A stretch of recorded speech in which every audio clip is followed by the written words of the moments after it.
Welcome back. In today's video I'll be showing you how to turn off notifications on your Nintendo Switch 2. Let's get into the method.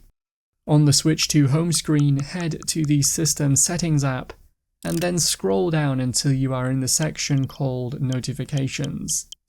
In here you can first turn off notifications for finished downloads and then choose each category to be able to turn off notifications for it. For example, we can choose Friend Notification Settings to be able to turn off friend request notifications, online users, and change when we receive them for when friends go online.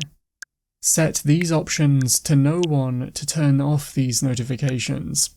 With these off, head back to the main notifications page and choose the next page for platinum points, alarms, and so on. You can also turn off notification sounds here if you wanted the notifications to still appear but be silent. That's how to turn off notifications on your Nintendo Switch 2.